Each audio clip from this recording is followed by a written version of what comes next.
Hi, this is Kirk with Forex Trading Secrets. It's what we're going to be talking about today, would be zone trading foundation.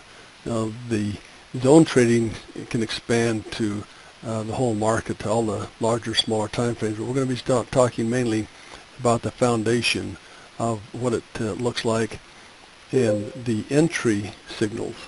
Not necessarily the directional signals, but the entry signals on the 5 and the 1 minute. How many times people get concerned about, oh, that's too much noise. Well, it can be. If you know what to look for, it's not as much. So what we're going to do right now is we're going to go to the charts and show you how straightforward zone trading can be and how you can be really accurate on your entries if you're patient.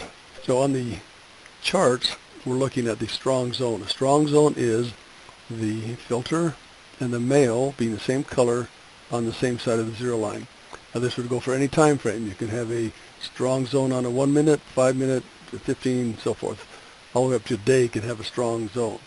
So that's what we're looking at on the 5 minute. The other thing you want to look for is the moving average. This is in the course material, and you can download that moving average. When it's on the correct side of that moving average on that time frame, on the 5 minute, you'd want to be on the correct side of the 5 minute, on the 1 minute, correct side of the 1 minute, and so forth. That's the direction that you would be trading, and sometimes the trades can be pretty good like this one, or they can be a lot smaller, and we'll show you some small ones as well. I want to show you the concept here. Okay, now we're going to show you an add-on signal. This is a weak zone right here. The weak zone is where the filters across the zero line, the male may not be across, but it's the same color, and the price bars are on the correct side of this moving average. So that would be a weak zone. A weak zone, when it's on the correct side of the moving average, is just as good as a strong zone when it may not be totally in a big strong direction and have a trend. So now let's go to the 1 minute. On the 1 minute, if you look at the course material, you want the 1 minute to be a 4-bar, and you'd prefer it to be all on the same side. Sometimes it doesn't have to be. It could be an early bird filter, but you want it to be on the correct side of the moving average. So right here on the 5 and the 1 would be a moving would be a possible entry, and I'm just going to mark a possible entry. I'll put it even so that you get later in the 1 minute time frame. So that's where you could have gotten in. If you look at the previous webinar that we did, you'll see exit signals. Now in this 1 minute, there'll be exit signals right in here. If we went to the 5 minute to manage, the exit signal would be possibly in the same place for sure. When the 5 minute crossed back below the zero line, that would be a time that you'd want to get out. So if you'd gotten out someplace in the middle of that bar, you still would have had a 50 some odd pip move on that section. Based on where you could have taken the trade and where you could have gotten out with some very, very solid, you're looking over 70 pips on that one little move. Now it's on a 5 and a 1 minute time frame. Okay, now we're in the middle of the pip club. Notice that the price went below. So this is the counter trend area right here, and then it moved back above in the same direction it had been going before. So this is a weak zone. Filters across the zero line, same color on the male and on the right side of the moving average. We go to the 1 minute. What does it have to have? It still needs to be the filter on the correct side and the right color, at least an early bird filter. This happens to be a 4-bar, and so someplace above that line, that's where you could be entering that trade for 30 pips. So you can see there are some good signals there. Now, I'm not going to talk about add-on signals so much here. I want you to get the foundation of what the zone trade looks like, and then that's where you would be considering taking some trades. Now, I'm going to go back in time. Now, right here, it is a counter trend trade. See, and it never went into a trend again. It just went sideways. Let's go back on this particular currency pair and see what we could have seen earlier on. Now, people, I know I'm going to get a comment from someone at some point in time saying, we're just looking back in history. Exactly. That's exactly what we're doing right here. But Can you tell when things change colors? Can you tell when things cross below zero lines? What if you didn't catch that one? Well, the next one is the same thing. So right in here, the 5 minute said there's possibly an entry in that area. This is on the 5 minute. Heads up, right there. And we have scans for that, and I'll show you what the scans look like. And right here was a second signal right there. So then you can manage it as to how you would feel comfortable down here, and that's a different session. But let's look at this 1 minute now. Okay, the 1 minute, it has to be on the correct side of the filter. It's an early bird filter, correct side of that moving average. So right there would be a good entry possibility, and it came back against you. It depends on how you manage it, and so possibly a 13 pip trade. Now the next time it gave you another signal, you could have entered over here, went back, it went in your favor, went back against you, another 10, 11 pips. So these are not big moves, but there's a nice trend here. Now let's look at this on the 5 minute. Could you have managed that on the 5 minute? Yes, you could have. And so if you'd taken a trade up here, put another trade on right there, you're looking at 23 pips, 1 and 11 on the other. So there's over 30, 35 pips in that one little section right there. Now let's go back a little further. Now so what we're looking at is when the price is on the correct side of the moving average right there. Wasn't a big move, 14, 15 pips. And in 1 minute, there's the correct setup. And there's 14, 15 pips, and possibly a little bit more if you'd traded through that. I'm just trying to show you that, yes, it does happen. So it's what you want to do. I'm going to zoom out. Let's just take a look. I'm not going to go through all the, you can see that I'm going to point out there is going to be the setup. It's going to be a strong zone or a weak zone. Right here with some pips, and right here were some pips. That's like 40 pips there. It's like 50 pips there. This whole move turned out to be about 60 pips right in here. So they're all on all different currency pairs throughout any trading day. So I want to go to some other currency pairs, and let's look at the same area right here where I was showing you at the very beginning. Let's go to we were on the pound CAD, let's go to the pound Aussie. Well, it had a move too. What if you traded two currency pairs, both those signals going long? And you can see there were short signals over here as well. Let's go to the Euro Aussie. It was a nice steady trend, nothing really sharp and drastic, but it went for a long, long time. If you'd seen it clear down here in the European session, there were like 87 pips. That's on a 5 minute, guys. 5 minute chart. Those are the kind of pips that you can make. Now let's go to the Euro CAD. It had some sharp moves also in the area that I was talking about. That was about 40 pips and another add-on for another 30. So you can see there's a lot of movement when you get in the right side of the moving averages. When it's going sideways right here, should you get discouraged? No, that's when you should get excited, because it moved down and then took off for the big move. Many times that's what it does. It'll do a head fake, and you can make a few pips here possibly, and then it goes in the big move. Let's just go back across here.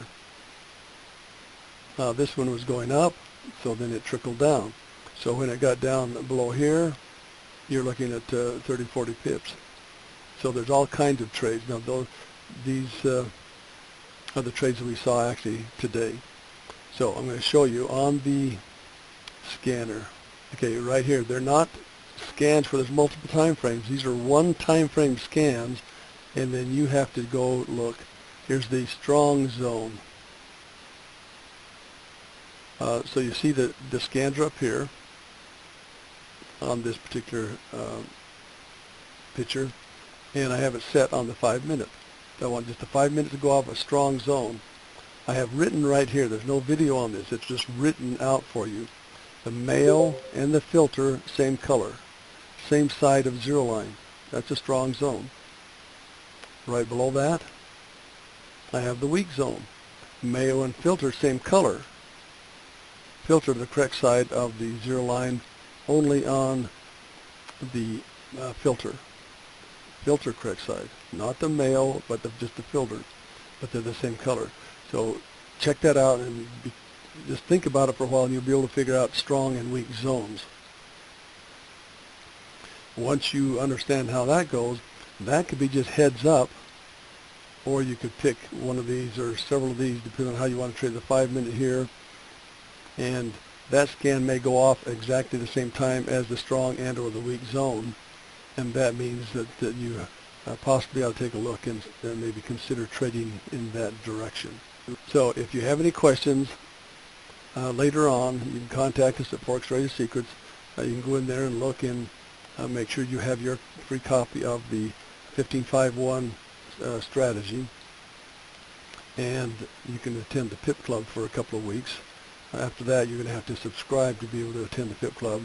We have an email and a phone number that we can be reached at also. So check us out right there if you have further questions or further interest. What's the time frame on that one? That's the 1 minute? Okay, so here's the 1 minute chart.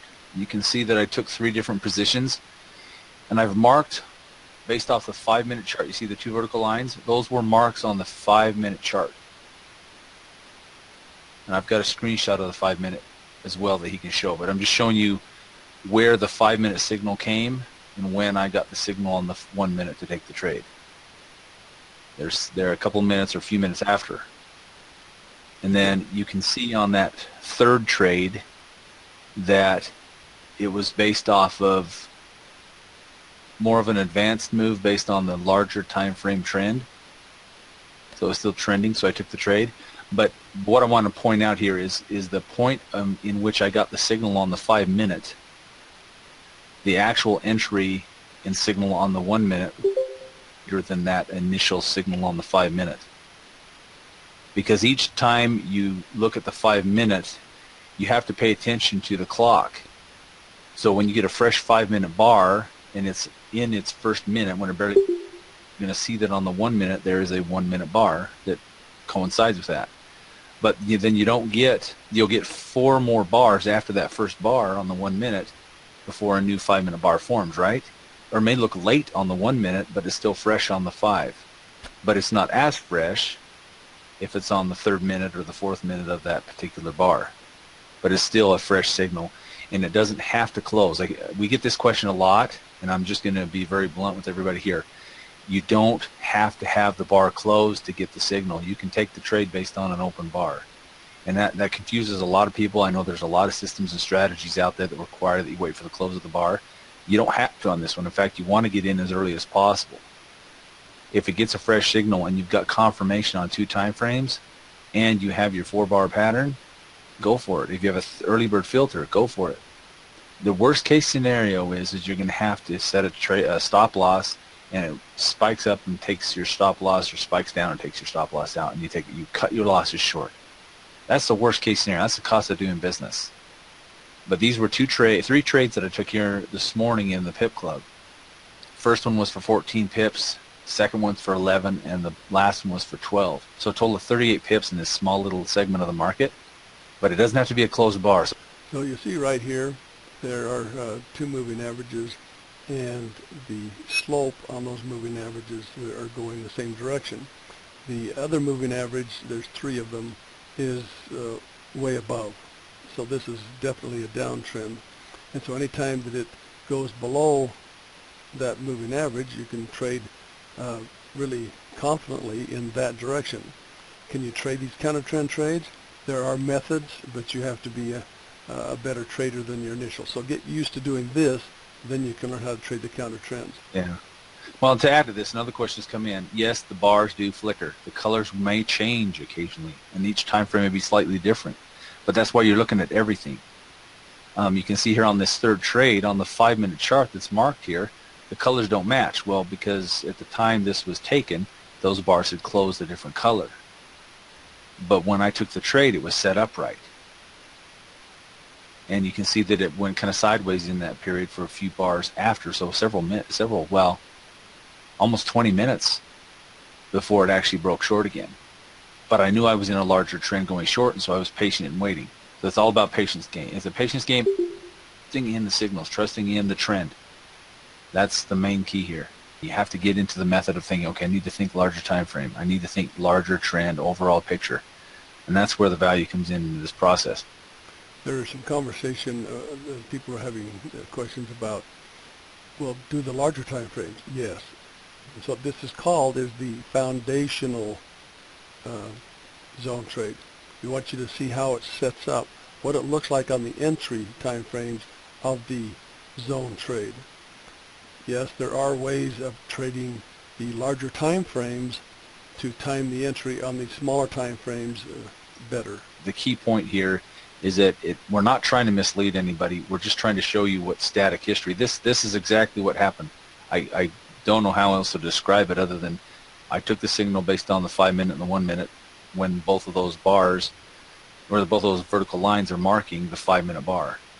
You can see I took the trade on the third trade at the 5 minute bar. That's what's there, but because it is static history, you're going to see some things a little bit different. And it did flicker on me, and there's no doubt about it.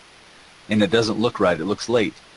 It looks like I'm entering poorly, but it was a signal. But when we're looking at static charts, yes, we're trying to show you generalities here. There's a lot more to it, but please, no, we're not trying to mislead anybody.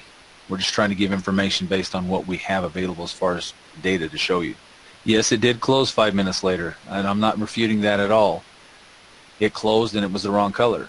But because I was looking at things from the bigger perspective, I stayed in. This is just a foundational entry point. This is not the complete process. We don't want to give you the whole thing and then you be confused with this one concept. You've got to understand the basic fundamentals of it. The use of the lower time frames is where the entries are taking place. These three trades right here, they're happening all times. We can show you several different screenshots of other traders that are doing the exact same thing, multiple trades during the session, all trading together at the same time. This isn't an isolated situation.